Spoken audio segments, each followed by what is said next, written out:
Good morning बेटे। अब आपका चैप्टर जो थर्ड है वो आपका है linear equation. How we solve the linear equation in two linear equation in two variable. तो इसका सॉल्यूशन पहला जो आपके पास मेथड है आपका इनको सोल्व करने का, एक तो ग्राफिकल मेथड है, दूसरा आपका सब्स्टिट्यूशन मेथड है, तीसरा आपका एलिमिनेशन मेथड है और चौथा आपका क्रॉस मल्टीप्लिकेशन मेथड है। जो आपके पास ग्राफिकल मेथड, जैसे आपके पास टू लीनियर इक्वेशन है तो एक लीनियर इक्वेशन का एक स्ट्रेट लाइन आएगा यदि हम ग्राफिकल मेथड करेंगे। दो आपके पास लीनियर इक्वेशन है इन टू वेरिएबल्स तो आपके पास टू स्ट्रेट लाइन आएगा। ग्राफ के अंदर क्या टू स्ट्रेट लाइन आएगा। यदि टू स्ट्रेट लाइंस एक दूसरे के पैरेलल आ गई तो पैरेलल लाइन एक दूसरे को इंटरसेक्ट नहीं करेंगे बेटा आपका, तो दोनों लीनियर इक्वेशन के क्या होंगे बेटा आपका नो सॉल्यूशन। यदि आपके पास दोनों लाइनें आपके पास कॉन्स्टिडेंट आ गई, कॉन्स्टिडेंट पर संपाती आ गई, एक दूसरे को टच कर रही है, तो उन दोनों लीनियर इक्वेशन के बेटा आपका इनफाइनाइट नंबर ऑफ सॉल्यूशन होंगे। और यदि आपके पास टू लाइंस एक दूसरे को वन पॉइंट पे इंटरसेक्ट कर रही है तो बेटा आपके पास क्या होगा, यूनिक सॉल्यूशन होगा आपका। यानी यूनिक सॉल्यूशन का मतलब होगा आपके पास, जैसे मैंने कहा जो आपके पास दो लीनियर इक्वेशन आपके पास, मान लो ये है आपके पास a1x b1y equal to c1, दूसरी आपकी a2x b2y equal to c2। जो x के कोएफिशिएंट हैं टू लीनियर इक्वेशन के अंदर ये होते हैं a1 a2, y के कोएफिशिएंट होते हैं b1 b2 और कांस्टेंट होता है c1 c2। यदि आपके पास a1 a2 not equal to b1 b2 है तो आपके पास दो लाइनें क्या करेंगी, दूसरे को इंटरसेक्ट करेंगी, यदि यूनिक सॉल्यूशन हो जाएगा आपका। यदि आपके पास a1 a2 equal to b1 b2 equal to c1 c2 आ गया तो ग्राफ के अंदर दो लाइनें एक दूसरे को क्या करेंगी, कॉन्सिडेंट करेंगी, यानी कॉन्साइड करेंगी, यानी एक दूसरे की संपाती होगी, तो मैनी सॉल्यूशन हो जाएगी। और यदि a1 a2 equal to b1 b2 है, not equal to c1 c2 है, तो आपके पास ग्राफ पेपर में दो लाइनें एक दूसरे के पैरेलल होंगी, तो उनके बेटा आपके पास कोई सॉल्यूशन नहीं होंगे, नो आपके पास सॉल्यूशंस। तो जैसे आपके पास ये तीन कंडीशन है, तीनों के बेस पर आपको सॉल्यूशन निकालना है। क्वेश्चन नंबर आपका फर्स्ट बेटा, Aftab tell his daughter. Aftab अपने डॉटर से बोलता है, कहता है, क्या कहता है, 7 years ago यानी 7 साल पहले, I was 7 time as old were you then, कि भाई मैं 7 साल पहले मैं आपसे 7 गुनी आयु का था। आल्सो 3 years फ्रॉम नाउ, 3 साल आपसे 3 साल बाद, I will be 3 times as old as you were be, कि 3 साल बाद मेरी जो आयु है वो आपसे 3 गुना हो जाएगी। तो एक कंडीशन, एक शर्त है वो आपके पास 7 साल पहले की है और एक शर्त है आपका 3 साल बाद। तो उनसे आप दो लीनियर इक्वेशन आप फॉर्म करेंगे और दोनों लीनियर इक्वेशन से आप ग्राफिकली सॉल्यूशन निकालेंगे। ग्राफिकल में क्या होता है, जैसे आपका जो लीनियर इक्वेशन है ना, उनसे आप y को निकालो, x की वैल्यू निकालो और उसके बाद में हम टेबल बनाकर, यानी पहले हम x की वैल्यू अपनी तरफ सपोज करेंगे और y को निकल जाएंगे। जब दोनों आपके पास टेबल बन जाएंगे उनके आपके पास ग्राफ सोल्व करेंगे। पहला बेटा आपके पास हम मान लेते हैं आफ्ताब की परसेंटेज और उसकी डॉटर की परसेंटेज। लेट परसेंटेज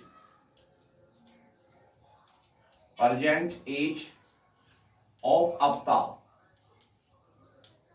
वो आपने मान लिया बेटा आपका x ईयर। उसके बाद में percentage of his daughter y years, यानी टू वेरिएबल हो गया आपके पास x और y। अब दोनों के निकालते बेटा 7 years अगो, यानी 7 साल पहले। 7 years ago age of Aftab, तो प्रेजेंट में आपके पास 7 यानी x ईयर्स है तो 7 साल पहले उससे कम हो जाएगी, x -7। x minus 7 years. 7 years ago, age of his daughter. Daughter की परसेंटेज y है तो 7 साल पहले बेटा कितनी थी? y minus 7 years. अब लगाते हैं according first question. According first question 7 साल पहले जो अवतार की बेटा आपका x माइनस 7 है वो उसकी डॉटर से y माइनस 7 से 7 टाइम है.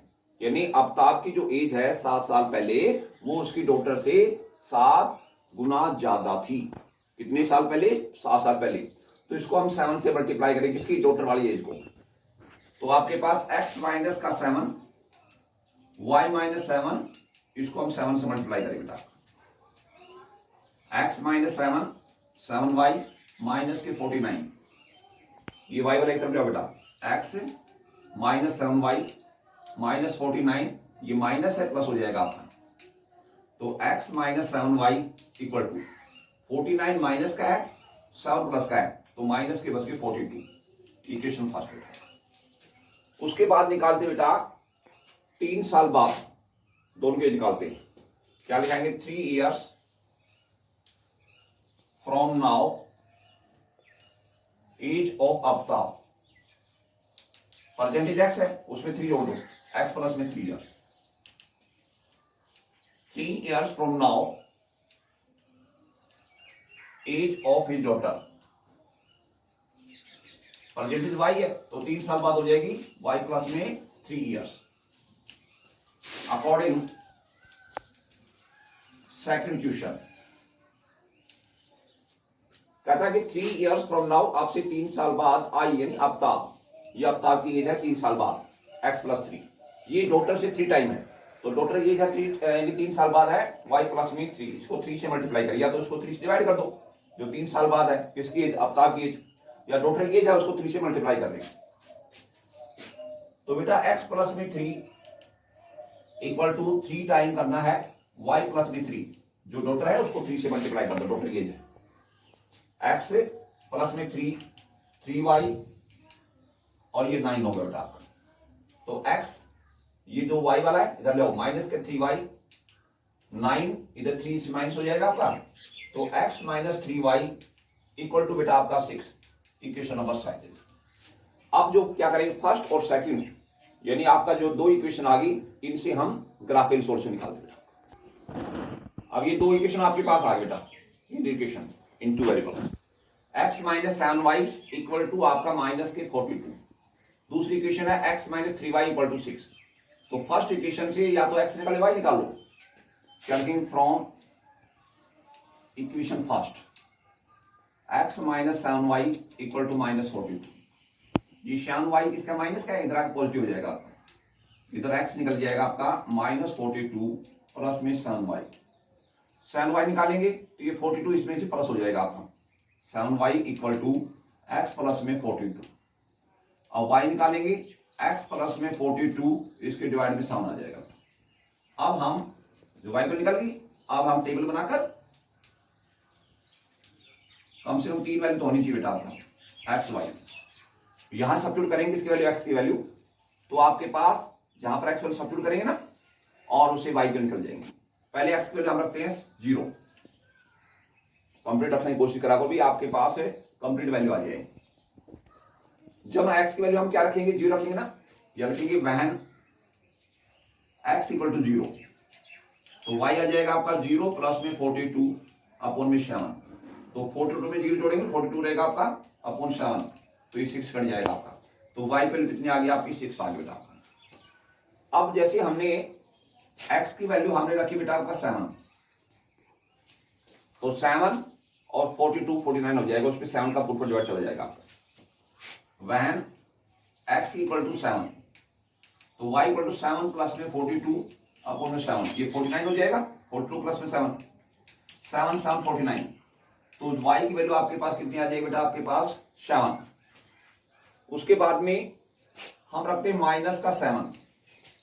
क्या लिखेंगे? वहन x इक्वल टू माइनस का 7 तो y होगा बेटा आपका माइनस 7 प्लस में 42 अपॉन बेटा आपके पास 7 7 माइनस का है, 42 प्लस का है, तो प्लस की बच गया आपके 35 अपन में 7 7 दूनी 35, 5 आ गया आपका।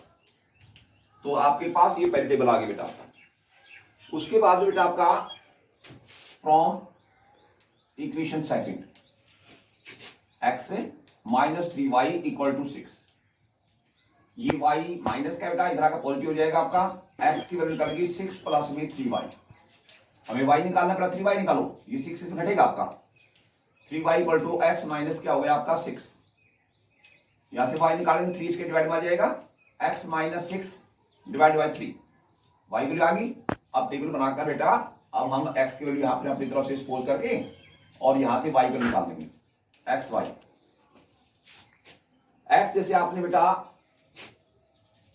मानो 0 रख दिया आपने, 0, व्हेन x इक्वल टू 0, तो y होगा आपका 0 माइनस का 6 अपॉन में 3, तो बच गया माइनस का 6 अपॉन में 3, 3 2 जा 6, माइनस का 2 आ गया।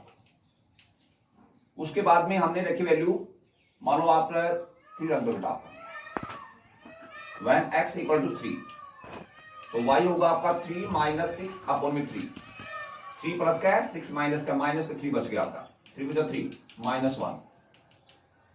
उसके बाद में आप रखेंगे x इक्वल टू 6 रख दिया आपने, when x equal to 6, y होगा 6 माइनस 6 अपॉन में 3, 6 में 6 हटा 0 अपॉन में 3, 0 अपॉन 7 से 0 होगा बेटा। अब ये आपके पास 2 टेबल आ गई, इसका हम ग्राफ खींचते बेटा। अब 2 टेबल बना लिया आपने, अब इसका ग्राफ खींचते बेटा आपका। ये बेटा आपके पास हो गया एक्स एक्सिस, ये आपका वाई एक्सिस हो गया,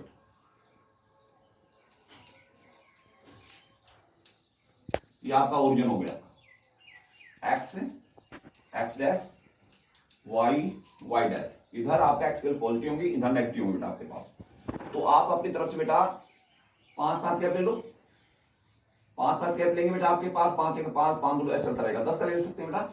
जैसे आपके पास 10 हो गया, 20 हो गया बेटा, 30 हो गया, 40 हो गया, 50 हो गया, 60 हो गया, माइनस का 10 हो गया, माइनस 20 हो गया, माइनस 30 हो गया, माइनस 40 हो गया। ऊपर वाई वैल्यू आपके पास पहुंची जाएगी 10 20 30 40 50, नीचे माइनस क्या जाएगी वाई वैल्यू, माइनस का 10 माइनस का 20 माइनस 30 माइनस 40। सबसे पहले आप जो फर्स्ट टेबल है उसकी वैल्यू सब्स्टिट्यूट करो। फर्स्ट टेबल में आपके पास पहले x आपका 0 है, x 0 आपका ये दिया, y आपका 6 है, तो बेटा ये 0 हो गया और इसमें 6 पार्ट एलिमेंट आपका, आप देखिए थोड़े ज्यादा, ये हो जाएगा 0 और 6। अगला आपका 7 7, x 7 है, इसमें 7 पार्ट लेंगे, जो कि इसमें 0 से 1 तक आपका 0 से 10 तक, ये आपका 0 से 1 है ना, यानी इसको हम 0 से ये 10 माना हुआ है, तो हर जो आपके पास इसको 10 पार्ट डिवाइड करेंगे तो आपके पास 7 पार्ट लेंगे, इसमें से y की वैल्यू भी आपकी 7 है, 7 7। उसके बाद में x आपका -7 है और y आपका 5 बेटा आपका, ये 5 हो जाएगा। इनको ज्वाइन करेंगे, तीनों पॉइंट को स्ट्रेट लाइन के अंदर आएगा आपका। अगली टेबल की वैल्यू सब्स्टिट्यूट करो इसके अंदर, ग्राफ के अंदर, x 0 है, y आपका -2 है, x 0 यहां पर है, y आपका नीचे 2 रिलेटिव पॉइंट, 0 और माइनस का, उसका 3 और -1, x 3 है आपका, 3 पॉइंट ले लो इसमें से, और y आपका -1 बेटा आपका, नीचे लेके -1, x आपका 6 है, y आपका 0 बेटा आपका, x 6 और y 0 यही रहेगा आपका, y 0 कहां पर होता है, x एक्सिस पर होता है बेटा आपका। 3 पॉइंट हो गए, स्ट्रेट लाइन आएंगे, इन तीनों को ज्वाइन कर देते बेटा आपके पास, ठीक है।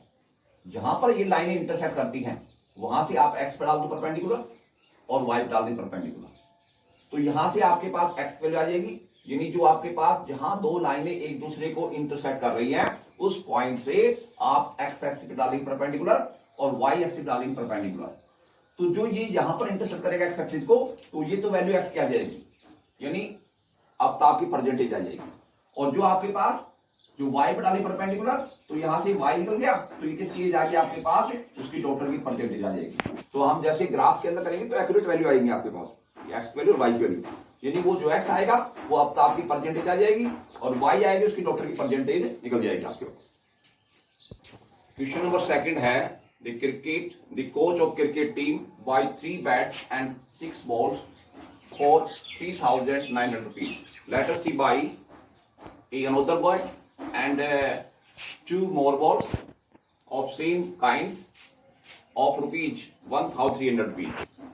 Represent the equation graphically and algebraically. इसका सॉल्यूशन का तो सबसे पहले मानते हैं बेटा एक बैट की कॉस्ट मान लो और एक है बॉल की कॉस्ट मान लेते हैं। Let cost of a bat equal to x rupees. उसके बाद में cost of a ball y rupees according first question.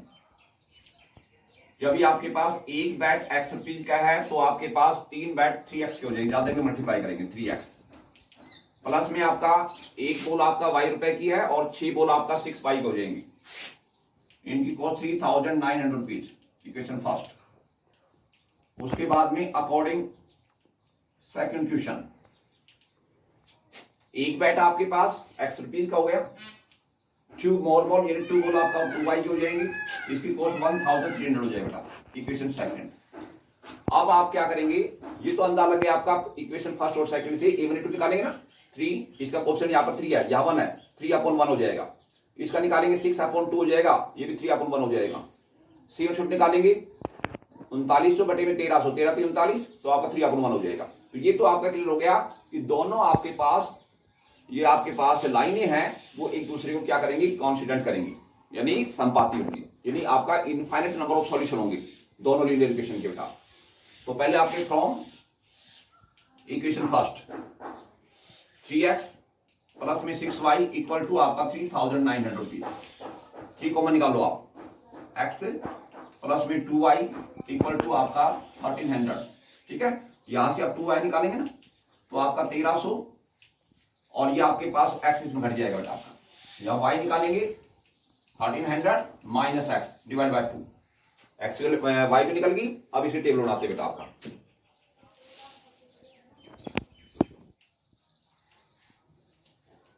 x और y यहां सब्स्टिट्यूट करेंगे x की वैल्यू, एक दो स्थान चलेगा आपका 100 200 ऐसे रखेंगे बेटा आपका। जैसे आपने वैल्यू रखी यहां पर 100 रख दी बेटा तो आपका वह x इक्वल टू 100 तो y निकलेगा आपका 1,300 माइनस का 100 डिवाइड बाय 2 तो बेटा आपका ये 1200 बच गई और आपके पास कितनी बच 600। तो जो आपके y की वैल्यू कितनी आ गई 600 आ गई बेटा। फिर आपने रखी बेटा x की वैल्यू रख दी 300, वह x इक्वल टू 300 तो y निकालेंगे 1,300 माइनस का 300 डिवाइड बाय 2 तो ये बच गया आपका 1,000/2, 2 × 10 500 तो y की वैल्यू कितनी आ गई आपकी 500। उसके बाद में आप x की वैल्यू सब्स्टिट्यूट करेंगे बेटा आपका जैसे आपने यहाँ 5 रख दो 500 क्या रखेंगे वहन x इक्वल टू 500 y आ जाएगा आपका 1300 माइनस का 500 बटे में 2 बेटा। 1300 में घटाएंगे 500 800 बच गई बटे 2 4 दूनी 8 ये वैल्यू आ गई 400। तो ये आपके पास निकल गई फर्स्ट टेबल निकल गई फर्स्ट इक्वेशन से। अब लेते हैं from equation number second. Equation second बेटा आपके पास ये है x प्लस में 2y इक्वल टू आपका 1,300। यहां से 2y निकालेंगे 1,300 माइनस x, y निकालेंगे 1,300 माइनस का x divide by 2। Same value आएगी क्योंकि आपके पास सेम इक्वेशन बेटा आपका, तो इसके टेबल पे वही आ जाएगी आपके पास x और y। जैसे x के लिए हम 100 लेंगे ना तो y आपके पास वही आएगा 600 आएगा, x हम लेंगे 300 तो y आपके पास आएगा 500, x हम लेंगे 500 तो y आ जाएगा 400। दोनों टेबल बन गई। अब इन क्योंकि दोनों इक्वेशन सेम बेटा आपका तो टेबल सेम बना लेंगे आपके पास। अब इनका ग्राफ है बेटा, अब आपने 2 टेबल बना ली सेम टेबल बन गई आपके पास, अब इनका ग्राफ है बेटा। ये आपका एक्स एक्सिस हो गया आपका, ये आपका वाई एक्सिस हो गया, ये आपका ओरिजिन हो गया, x x dash y y dash, इधर एक्स वैल्यू पॉजिटिव होंगी तो आप 100 ले लो, 100 200 300 400 500 600 700 तक लीजिए बेटा। वाई वैल्यू ये 100, ये 200, ये 300, ये 400, ये 500, ये 600, ये 700। नेगेटिव में तो है नहीं कुछ वैल्यू। एक्स हम रखेंगे 100, वाई आपका 600 बेटा आपका, ये पॉइंट हो गया, यानी 100 और आपका 600। अगला पॉइंट 300 और 500, 300 ये हो गया, 500 बेटा आगे चलेंगे, ये आपका 500, 300 और कितना आपका 500, उसके बाद 500 400, 500 400, ये आपका 400, ये आपका 500 और 400। अब इनको ज्वाइन कर देते बेटा आपका, तो स्ट्रेट लाइन आ जाएगा आपका। दूसरा हम ग्राफ प्लॉट करेंगे ना इस टेबल से, सेम वही आएगा आपका, तो दूसरी लाइन भी आपके पास इसी पर आएगी बेटा, यानी दो लाइन एक दूसरे क्या होंगे बेटा आपके पास है, कॉन्स्टिट्यूएंट करेंगे बेटा आपके पास। क्या लिखेंगे, the two lines in graph are constituent to each other, यानी constant to each other, so both linear equation have infinite number of solution, यानी दोनों जो लीनियर इक्वेशन है उनके बेटा अनंत क्या होंगे, हल होंगे आपके पास, क्योंकि ग्राफ में दो लाइनें एक दूसरे के संपाती हैं, इसलिए दोनों आपके पास जो रैखिक समीकरण हैं तो उनके क्या होंगे, अनंत अद्वितीय हल होंगे बेटा।